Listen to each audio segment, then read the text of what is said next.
profonde plus que ce qu'on pense. Maintenant, ce sur quoi il ne s'est pas prononcé, il n'a pas interdit et il n'a pas ordonné. On fait comment avec? Parce qu'il a dit, la plupart de ceux qui se sont égarés, ceux qui se sont perdus, c'est à cause de leur pluralité des questions qu'ils posaient. Plus ils posaient, plus Allah Azza wa Jalla a fait descendre soit la permission, soit l'interdiction. Mais pour vous, vous avez une grâce. N'interrogez pas sur des choses qu'on a gardé silence. Faites seulement. Faites seulement. Bon, maintenant, il n'a pas ordonné, il n'a pas interdit. Automatiquement, quand ça arrive auprès de toi, tu fais comment? Parce que si tu fais, ça serait une bida. Ou ça ne serait pas. Tu as fait quelque chose que le prophète n'a pas ordonné et tu as fait quelque chose que le prophète n'a pas interdit. Ça entre dans quoi? Puisque la bida, c'est quoi? C'est une chose que le prophète n'a, d'après ce que les autres disent. Hein? D'après ce que les autres disent. Le prophète n'a jamais fait.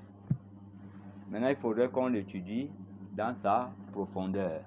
Donc, dans ce que le prophète n'a pas ordonné et dans ce que le prophète n'a pas interdit, automatiquement, on le met dans quel cadre dans la législation? Dans quel jargon? Hein? Dans quel jargon? La permission. Une fois que c'est permis, alors ça va susciter maintenant des innovations. Ou bien, ça va susciter des innovations. Parce que, le prophète n'a jamais fait, n'a pas interdit et n'a pas ordonné. Et il t'a pas dit de ne pas te prononcer là-dessus. Et nous avons dit que nous devions étudier ces religions sur la base de quoi? Kitab wa sunna bi fahmi salafun salih. Bon, maintenant, allons-y. Ici, donc, dans les choses que le prophète ne s'est pas prononcé, ni interdit, ni ordonné, va susciter un certain nombre de bid'a qu'on va les positionner dans 5 jargons. Dans 5 catégories. Et nous allons les voir. Il y a bid'atun wajibatun. Donc une innovation qui est obligatoire. Elle est obligatoire de faire. Je ne dis pas que l'innovation sociale, je dis dans la religion. Dans l'islam, les autres vont dire les voitures. Non, nous on est dans la religion. Il y a une innovation obligatoire. Et nous allons voir sur les bases de quoi? Des tests. Ce qui m'a inspiré là, c'est ce que j'ai vu dans le groupe. J'ai essayé de regarder, j'ai vu que non, je n'ai pas traité les 5 avec les différents arguments. C'est quand on s'est séparés là que je suis allé, ouais. Voilà. Donc, bid'atun wajibatun, la bid'a qui est obligatoire.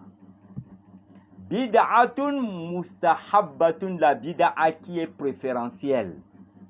Bid'atun muharramatun, la bid'a qui est interdite. Tout ça dans la religion. Hein?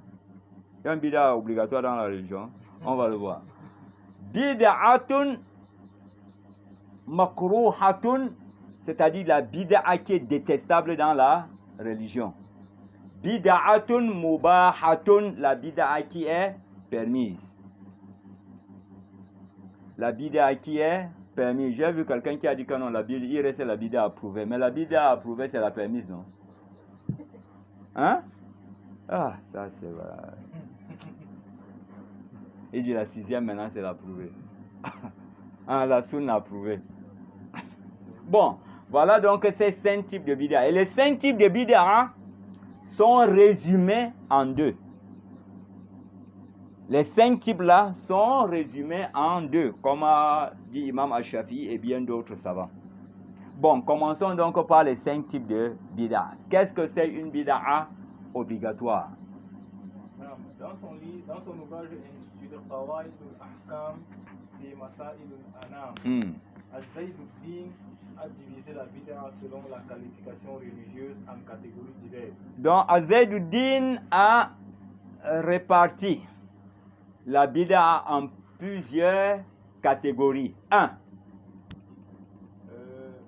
Al-bid'a est tout ce qui n'existait pas à l'époque prophétique. Elle se divise en bid'a obligatoire. Donc la bid'a, c'est tout ce qui n'existait pas à l'époque du prophète. Il n'a pas ordonné et il n'a pas interdit de faire. Et là, ça peut ça peut engendrer d'autres choses nouvelles. Et tout ce qui est nouveau, en dehors de ce que le prophète n'a jamais fait, puisque même à son époque, il y a des choses qu'il n'a jamais fait, mais on a fait. Il a mis le chapeau. On dit bid'a pour notre soirée, non? Voilà, j'espère qu'on comprend bien. Donc cette bid'a, elle est répartie en 5 comme il le dit. 1. Non, la bid'a obligatoire. La bid'a qui est obligatoire. 2. Interdit. La bid'a qui est muharrama. 3. Recommandé. La bid'a qui est mustahabba. 4. Reprouvé. Détestable. La bid'a makruha. Ouais, 5. Permise. La bid'a mubaha. Donc ça veut dire qu'on n'a pas aussi inventé. Ça sort de quelque part. J'espère qu'on comprend bien. Voilà, donc ça sort de quelque part. Maintenant, expliquons la bid'a obligatoire. Non, c'est toute bid'a qui conduit à un acte de piété sans contredire la législation. Donc c'est toute bid'a que tu fais usage pour te conduire vers un acte de piété. Vers un acte qui conduit à la taqwa ou qui aide à préserver la taqwa.